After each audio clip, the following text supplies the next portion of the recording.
Bonjour et bienvenue dans la chaîne Sarah Ward. Avant de commencer, n'hésitez pas à vous abonner en cliquant sur le bouton rouge, activer la cloche, liker et commenter. Alors, bienvenue dans la série La boîte à merveilles dans la 4e vidéo. Alors aujourd'hui, on va discuter ensemble le 3e chapitre. Alors, commençons. Alors le 3e chapitre, il a commencé après 2 jours et demi de repos car Sidi Mohamed il était malade. Alors, le narrateur, il va au Msid. C'était un vendredi après-midi. Pour Sidi Mohamed, la fin des cours est un moment de délivrance et de soulagement pour lui. Alors, aussi dans ce chapitre, il critique la méthode d'enseignement du fiqh. Un autre événement qui est très important, la lampe à pétrole. La lampe à pétrole, c'est un symbole de modernité et de technologie. Remplace désormais l'éclairage à la bougie chez Fatma al-Bziouya. Sidi Mohamed, il est ébloui par la lampe à pétrole.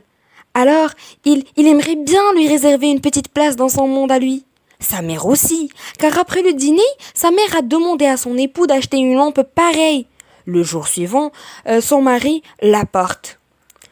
Un événement aussi imprévu se produit. C'est la disparition de Zineb au mausolée des Idrissides, lorsqu'elle accompagne sa mère à un baptême.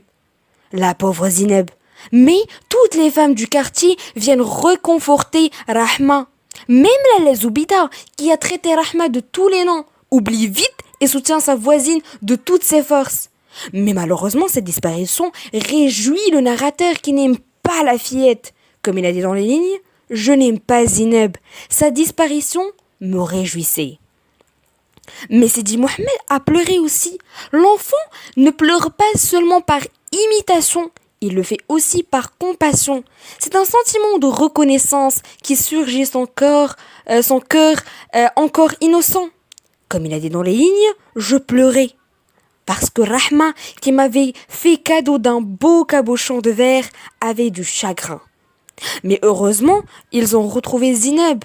Alors le jeudi suivant, Rahma organise un repas pour les pauvres et les mendiants pour remercier Dieu de lui avoir restitué son enfant.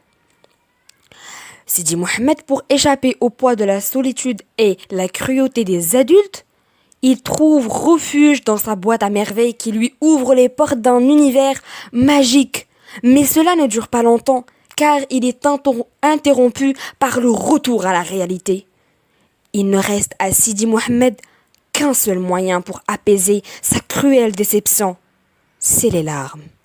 Alors, comment on le fait dans chaque vidéo et chaque chapitre? Un petit résumé.